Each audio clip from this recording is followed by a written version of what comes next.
আন্তর্জাতিক সীমান্তে নদী এবং কাঁটাতারের বেড়া নিয়ে বাংলাদেশের ইউনূস সরকারের নতুন ষড়যন্ত্র। সংশ্লিষ্ট সীমান্ত এলাকায় থমথমে পরিস্থিতি, নজর রাখছে বিএসএফ এবং ভারতীয় সেনা। ঘুমন্ত সিংহের পিঠে চড়ে তরবরে করছে নেংটি ইঁদুর। সীমান্তে বাংলাদেশের ইউনূস সরকারের উত্তেজনা ও অশান্তি সৃষ্টির প্রচেষ্টাকে ঠিক সেভাবেই দেখছে বিশেষজ্ঞ মহল। এমনিতেই শেখ হাসিনা দেশ ত্যাগের পর বাংলাদেশের অস্থির পরিস্থিতি কায়েম হয়েছে। কার্যত বর্তমানে বাংলাদেশে অরাজক পরিস্থিতি, আকাশছোঁয়া দ্রব্যমূল্য, যুব সম্প্রদায় ও শ্রমিকদের কাজের অভাব অনটন ও অর্থনৈতিক সংকটের পাশাপাশি আভ্যন্তরীণ অন্যান্য সমস্যায় জেরবার বাংলাদেশ।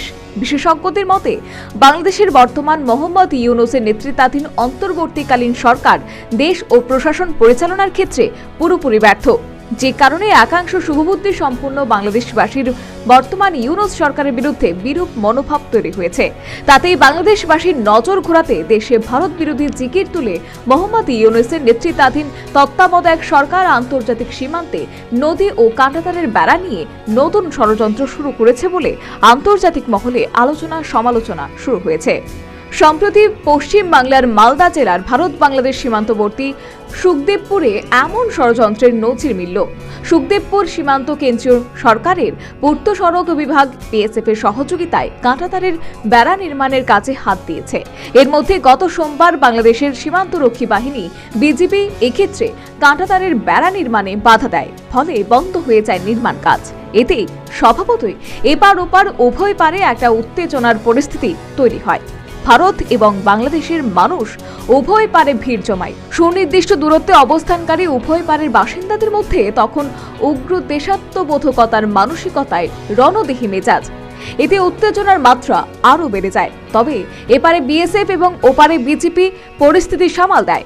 কার্যত সুখদেবপুরের সীমান্তে যেখানে কাঁটাতারের বেড়া নির্মাণের কাজ চলছে তা বাংলাদেশের অভ্যন্তরে বলে দাবি করে বিজেপি। তাতে বিতর্কের সূত্রপাত। তবে পরবর্তীতে মঙ্গলবার সকালে বিএসএফ এবং বিজিবির মধ্যে বৈঠক হয়। সীমান্তে যে এলাকায় কাঁটাতারের বেড়া দেওয়া হচ্ছে তা ভারতের অংশ বলে বিজিবিকে বুঝিয়ে দেয় বিএসএফ।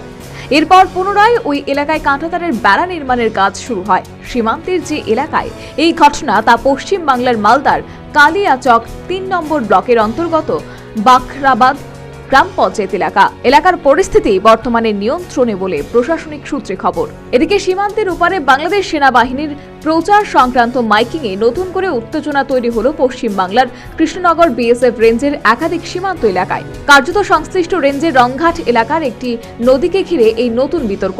মূলত ওপার সীমান্ত এবং এপারে সীমান্তবর্তী রংঘাট, কৃষ্ণপ্রতাপপুর সহ একাধিক এলাকায় প্রবাহমান কোদালিয়া নদীটি বাংলাদেশের অন্তর্ভুক্ত বলে দাবি করে কিছুদিন যাবৎ মাইকে প্রচার করছে সে দেশের সেনা। যেহেতু এই কোদালিয়া নদী বাংলাদেশের অধীনে, তাই ভারতীয়রা যেন তা ব্যবহার না করে এবং নদীতে না নামেন বলে ওপারে বাংলাদেশ সেনাবাহিনী মাইকে প্রচার চালিয়েছে। তাতেই নতুন করে সংশ্লিষ্ট সীমান্ত এলাকায় উত্তেজনা কায়েম হয়েছে। এমনকি বাংলাদেশের সেনা আরও যে দুঃসাহসিক কাজটি করেছে তা হল সংশ্লিষ্ট সীমান্ত এলাকায় সীমানা নির্ধারণের যে সিমেন্টেশন পিলারগুলি ছিল, বাংলাদেশি সেনা সেই পিলারগুলি তুলে নিয়েছে। সীমান্তের এপারে ভারতীয়দের দাবি, বাংলাদেশের জন্মলগ্নের আগে থেকেই এই কোদালি নদী ভারতের অন্তর্ভুক্ত এবং হঠাৎ করে বাংলাদেশি সেনা ষড়যন্ত্রমূলকভাবে সীমান্ত এলাকায় অশান্তির পরিবেশ তৈরি করার অপচেষ্টা চালিয়েছে। এমনকি এপারের ভারতীয়রা সংশ্লিষ্ট নির্ধারিত সীমান্ত এলাকায় কাঁটাতারের বেড়া নির্মাণের জোরালো দাবি তুলেছেন। ভারতীয়দের দাবি, এখনও তারা এই কোদালি নদী ব্যবহার করছেন এবং এক্ষেত্রে ভারতীয় সেনা তাদের সহায়তা করছে।